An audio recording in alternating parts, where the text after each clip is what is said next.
કેમ કે મંદિરમાં પરમાત્મા છે પણ એમની જોડે દ્રષ્ટિ નથી. જો ગુરુની દ્રષ્ટિ હોય તો મંદિરમાં પણ બદલાગીની સેવા કરતો હોય મૂર્તિની, એના ઉપર દાગીના ચઢાયેલા હોય, દાગીના ચઢાયેલા હોય છતાં પણ એ ભરોસો મૂર્તિ ઉપર નહીં કરે. એનો ભરોસો શેના ઉપર હશે? તારા ઉપર. બોલો, ભગવાનના ઉપર દાગીના હોય તો એ ભરોસો ના કરે, એનો ભરોસો તારા ઉપર હોય છે. એટલે તારાનો ભરોસો કરે ને આપણે જઈને માગણી કરીએ છીએ કે મારા છોકરાને 12માની પરીક્ષા આવે છે, 80% આવજે. હવે છોકરાને મહેનત કરાવી પડે, 80% કુદાર આવે નહીં. એટલે માગણી આપણી જુદી હોય છે. માગણી શું કરવી અને શું કરવી એ આપણી ઘણી ભૂલમાં હોય છે. હવે ઈશનથી સુંજીરામ મહારાજની વિનંતી કરીએ. એ હજુ 2 જણા બાકી છે તમારા પછી. સુંજીરામ મહારાજ પણ એમની વાણીનો લાભ છે, પછી દયારામ, પછી નારાયણદાસ મહારાજ. આ બધાને સાંભળવાના બાકી છે હજુ. गुरु महाराज की जय। सदगुरु श्रीनाथ महाराज की जय। पधारेल हरि गुरु संत की जय। सर्वे महापुरुषों जय।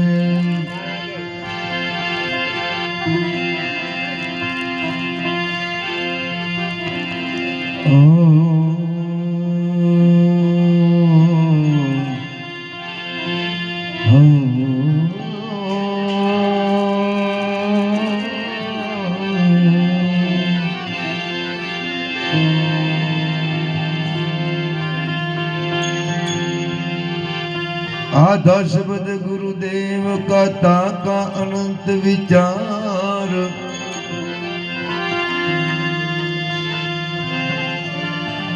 आधा शब्द गुरुदेव का ताका अनंत विचार।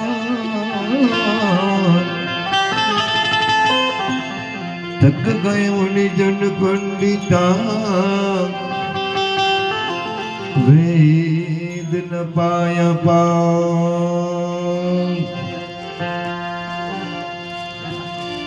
वेद हमारा वेद है, मैं वेदन की माई।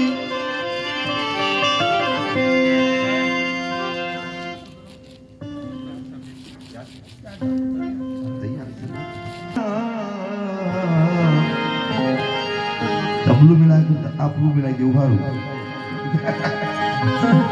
જે કાળી મિલાઈ છે, 4 કાળી મિલાવવાનો ટાઈમ જાય સમરદાસ. એટલે હવે 2 કાળી ને 4 કાળી હવે ભૂલી જાય.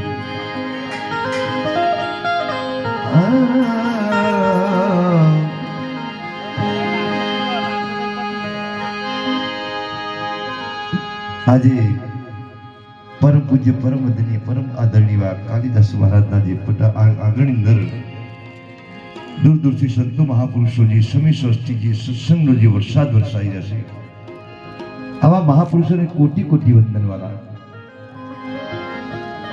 जे समी षष्ठी जी वरसाद जी सत्संग नो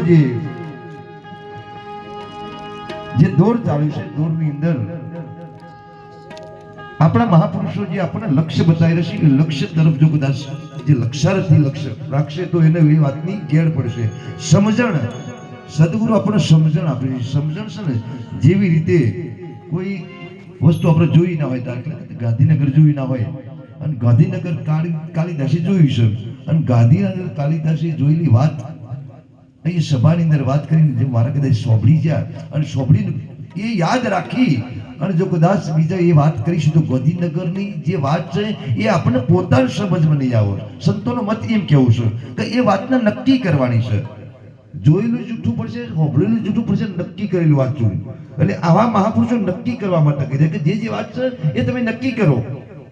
આમ બધી વાત નક્કી કર્યા કરતા એક જ વાત મુદ્દો નક્કી કરવાનો છે. એ બધા મુદ્દામાં બધી વસ્તુ આવી જાય છે.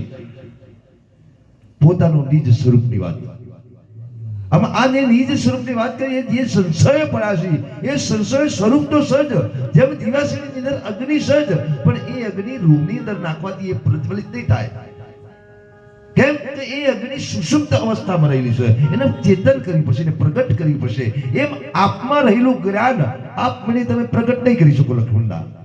પણ કોઈ તખુરામ બાપુ જેવા, કોઈ કાલિદાસ બાપુ જેવા સંત મળી જાય અને ઘર કોઈ સારું કરી જાય ને, ચેતન થાય. જ્ઞાન તો સહજ. જો કદાચ કોઈ મહાપુરુષ અજ્ઞાની છો, કોઈ સામૂહિક વ્યક્તિને ચેતાડતા હોય, શિષ્ય હોય કે જે ગણતા એને અજ્ઞાન ધારે, તો એ અજ્ઞાની જ્ઞાન તો સહજ એમાં, પણ સુષુપ્ત અવસ્થામાં રહેલો એ જ્ઞાનને પ્રગટ કરવા માટે આ મહાપુરુષો એ અથાગ મહેનત કરી અને એ જ્ઞાનને પ્રગટ કરી છે. જેમ કાષ્ટમાં રહેલો અગ્નિ, જ્યારે અગ્નિનો સંગ થવાથી એ અગ્નિ પ્રગટ થાય છે, એમ જ્ઞાન પ્રગટ થાય છે. જ્ઞાન આપવા મેળવાનો વિષય નથી વાલા. જો કદાચ કોઈ જ્ઞાન આપવાની વાત કરે તો જ્ઞાન અપાતું નથી. જ્ઞાન તો સહજ. જ્ઞાની બધા જ્ઞાની જ છે, પણ એ જ્ઞાનને પ્રગટ કરવા માટે સંતો મહાપુરુષો એ ઈશારા કરે છે અને એ ઉપદેશના માધ્યમથી આપણા શાસ્ત્રો, સંતો, વેદોની અંદર તમે જુઓ, શબ્દ બોલ્યા પહેલા બહુ વિચારવાની વાત છે. શબ્દો વેદાંતની અંદર તમે ડૂબ્યું કરી જો તો વેદાંતની અંદર એ શબ્દનું પ્રમાણ પડ્યું છે અને પ્રમાણ સહિત આપણે પેલા મંત્રની વાત કરીને નહીં, કોઈ વાત નક્કી કર્યા વગર બોલવી નહીં. જેમ કે આપણને એ વાત આપણા પગમાં પડે. નિરોધના જ્ઞાનની વાત એવી છે કે જો કદાચ એ વાત તમે નક્કી કર્યા વગર શબ્દ કાઢશો તો એ પગ તમારા પોતાના પગમાં વાગશે.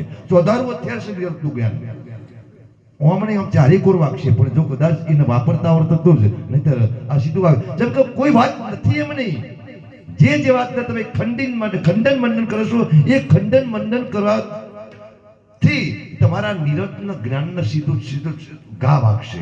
કેમ કે વસ્તુ સત્ય છે મહારાજ. તમે જે ના કહેશો ને એ હું સાબિત કરવા જઉં છું. તમે જે મહાપુરુષો ના કહેશો ને એ હું સાબિત કરું. બાબુરામ માતા ના કહેશો ને માતા એ માતા પ્રગટ બોલો છો. આજે નિરોધના જ્ઞાનની ઘણી વખત એવું છે આપણે ટીકા થતી હોય છે. ટીકા ના થવી જોઈએ કોઈ વાત નહીં. જ્ઞાન એ પરમાણુશીલ તો પ્રમાણશીલ વાત હોય તો એ વાતની ટીકા નહીં, એને સમજવાની કોશિશ કરી. જેમ કે માની ઓળખ નહીં કે એક બો દો ભુવા લખવા, એક એ હાજી માતાની બાળ ના કરી ભુવા ધોળીની ભુવા. હું વાત કરી છે મહાપુરુષે માતાની નથી વાત કરી, હાજી માતાની ઓળખ નથી કરી. જ્યાં સુધી ઓળખ નહીં થાય તો આ વાત તમે આ રીતે વતેશ્વર થઈ ગયું છે, પણ નક્કી થશે વાતનું. એ સંતો મહાપુરુષોની વાતને સમજવાની છે કે વાતને ખંડન નથી કરી. પહેલા ધોરણમાં વિદ્યાર્થી ભણવા જો ત્યારે એકડો નતો આવડતો, ત્યારે શિક્ષકે એકડો શીખવાડ્યું, એમ કરતા બીગડો, એમ કરતા પ્રાથમિક શિક્ષણ પૂર્ણ થયું અને પ્રાથમિક શિક્ષણ પૂર્ણ થયા પછી માધ્યમિક વધ્યો. એને સ્કૂલ અને શિક્ષકો તમામ છોડી દીધું. સ્કૂલ અને શિક્ષકો તમામ છોડી એ માધ્યમિક વધ્યો. કેમ કે જો એને પકડી રાખે તો આગળ નહીં જઈ શકે. હવે આગળ જ્યાં પછી પેલી પ્રાથમિક અને જે બાલ મંદિર પ્રાથમિક પહેલું ધોરણ બીજું એને ખંડન મંડન કરશે તો એ અવિદ્યા છે, એ અજ્ઞાનતા છે. આપણે આગળ જ્યાં પછી પાછળનું ખંડન મંડન થાય છે. વાત સમજાય છે ને? તમે એ માર્ગે થઈને પસાર થયેલા છો. આપણે ગાંધીનગર અહીંથી પહેલા મુદ્દાથી નીકળ્યા છીએ, જે નારદીપુરથી, અને નારદીપુરથી જે રસ્તા જ્યાં છે પણ જે પાછળનું ભૂલી અને આપણે સીધું આગળ, પણ જે પાછળ એ માર્ગે જશે એ પ્રથમ આવ્યું છે તારણ નારદીપુર, ગાંધીનગર આવ્યું છે. પણ જો વટાયું જ ના હોય નારદીપુર તો ગાંધીનગર આવવાની એ ભૂમિકા છે. એ ભૂમિકા ચાલતા ચાલતા મહાપુરુષો એ પદને પ્રાપ્ત થાય છે. પદ તો છે જ, પણ એ પદને પ્રાપ્ત થાય. જેવી રીતે કોઈ ડોક્ટરની ડિગ્રી પ્રાપ્ત કરી, ભણતા આગળ જેને ભણતા બીએસસી બીએડ જે કરતા એને MBBS ડિગ્રી પ્રાપ્ત કરી ડોક્ટર બની ગયો. હવે ડોક્ટર બની ગયા પછી જો પ્રથમ પહેલા ધોરણે જો પહેલું ધોરણ ખોટું છે, બહુ ડોક્ટર બની જાય, ઓપરેશન કરતા જાય પોતાના હોસ્પિટલ, અને પહેલું એમને શું કરતા પહેલું ધોરણ ખોટું છે, પહેલા ધોરણ સાચું છે જ નહીં. પણ એ ડોક્ટરના પહેલા ધોરણમાં બેસીને એકડું પહેલા એ ડોક્ટરે પહેલા ભણ્યું હતું. વાત સમજાય છે? એ એકને ભૂલી જાય છે. એ કોણ છે, ક્યાંથી આવ્યું છે? એ ગુરુ છે વાલા. એ સ્થાન એ કશું નતું ત્યારે આવી હદથી આવ્યું છે. ગુરુની હદ હતા ને, આગળ નથી શબ્દ આવ્યો હતો કે જેના જીવનમાં ગુરુ એનું જીવન સુનું.